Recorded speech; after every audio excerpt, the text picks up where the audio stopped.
Okay, so good morning sa inyo. Pag-usapan natin ito pong si Sharon. Ako nga pala si JDB. Nagdadrama po ang inyong Sharon Cuneta, si Megastar. No? Kasi, sabi niya, sabi niya, no, Sharon Cuneta, may mensahe sa mga Pilipino. Bakit po ba ayaw niyong iboto si Kiko? Tanungin mo sa sarili mo. Ay, hindi pala. Siyempre, sagot doon, pabor. Diba? Bakit po ba ayaw niyong iboto si Kiko? Ako, nabanggit ko na nga di ba? Yung batas na ginawa niya na siyang naging hudyat kung bakit may mga kabataan ngayon na sutil dahil sa yung kanilang mga magulang ay bunga rin ng batas ni Kiko. Sutil din. Siyempre, ang anak nun, sutil din. Di ba?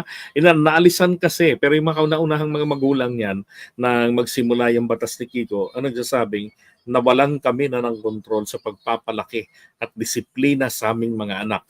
Imagine niyo ba namang laganap na bawal paluin, di ba? Bawal mong sigawan, singhalan, bulyawan. Nakakasuhan ka, dapat ganito. Hindi na naisip ni Kiko, iba ang kultura ng bawat pamilyang Pilipino. Ang pinaka-importante sa eskwelahan, meron tayong GMRC, Good Moral and Right Conduct, di ba? Na tinuturo mula sa mga elementary pa lamang. Dapat pati hanggang sa high school. Dapat yung mga ganong klaseng paggalang ang kanilang inatupag na gawing panukalang batas.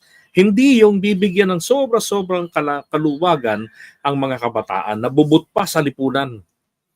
Anong resulta ngayon? Ang daming juvenile pregnancy. Di ba?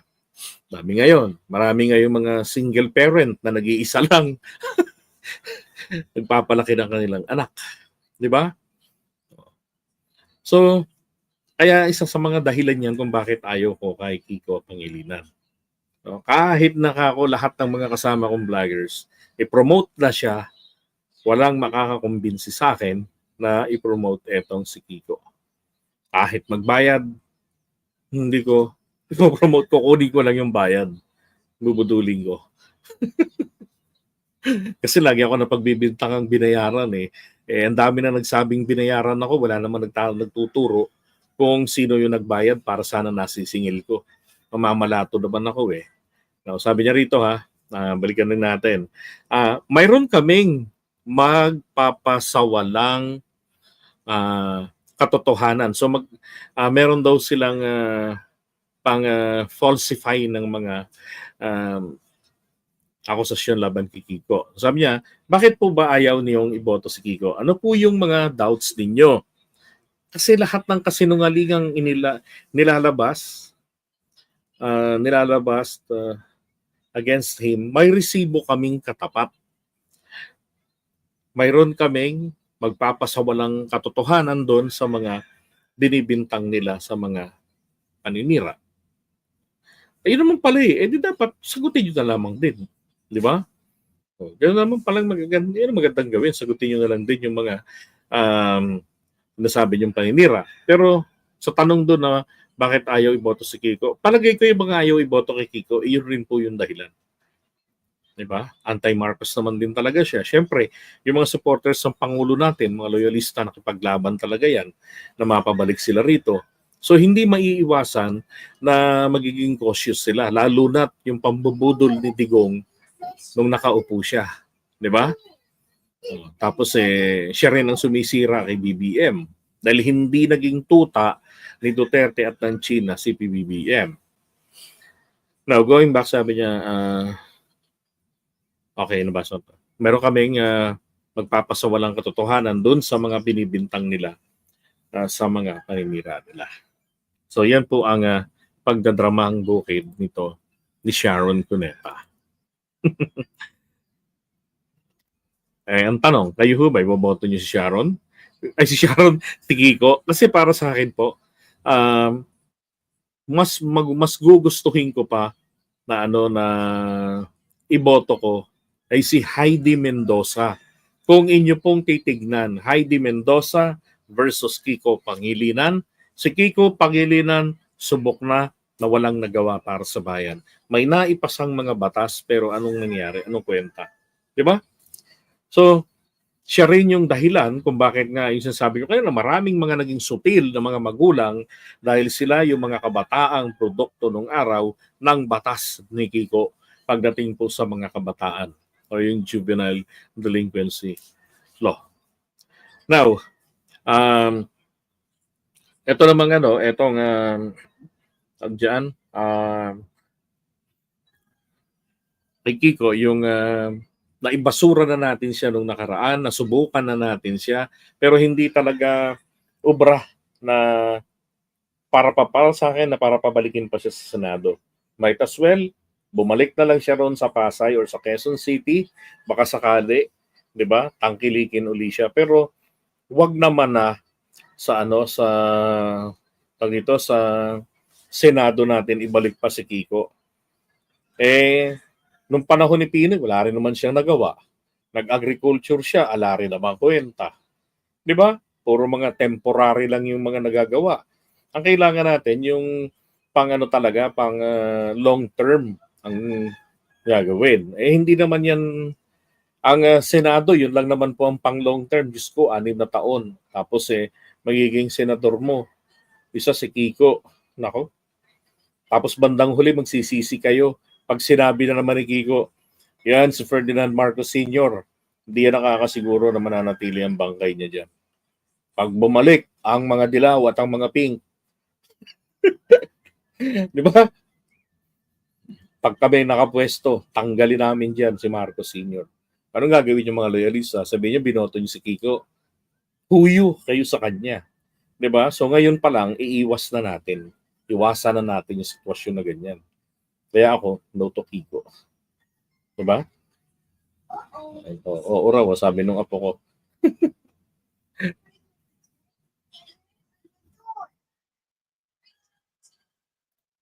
Yun. Ako rin preferred ko yan. Amy Marcos at saka etong si Camille Villar.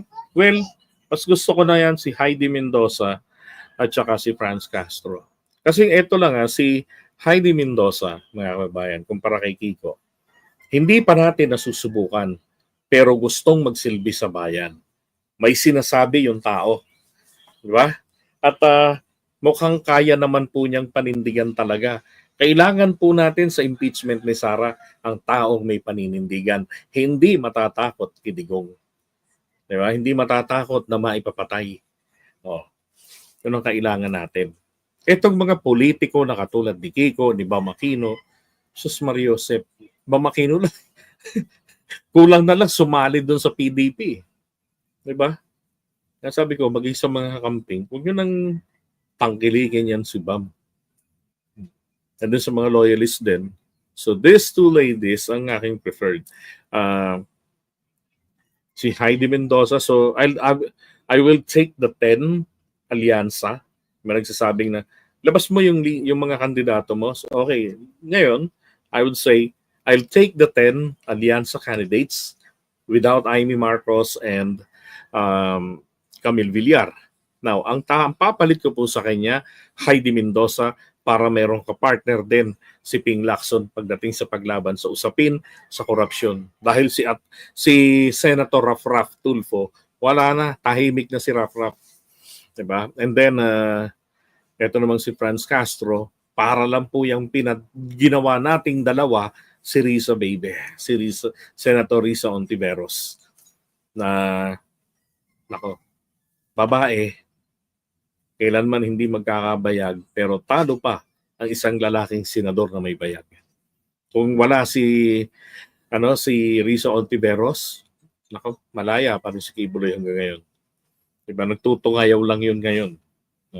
At hindi lang yun. Pati ang pagpapa-investigate din ngayon sa Senado o ng Senado sa Prime Water. Diba? Walang kinatatakutan.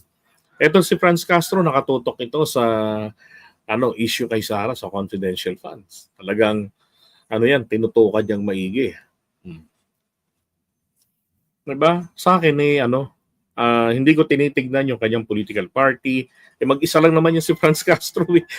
Hindi naman yan, ang mag-isa, walang kakayanang mag-impeach. At lalong hindi po pwede na ang Dito ang isang senador ang magpa-file ng impeachment laban sa isang impeachable official. Di ba? Yung consistency ni Franz Castro, yun ang strength niya. Na sana ay mai-consider. Kung naipanalo nga po dati si Risa Ontiveros, 'di ba? Kahit na magpang 12, pwede, maganda, 'di ba? At least senador pa rin 'yan eh.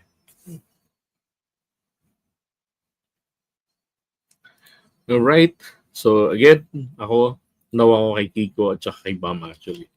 Inyo na. Inyo na po si Okix.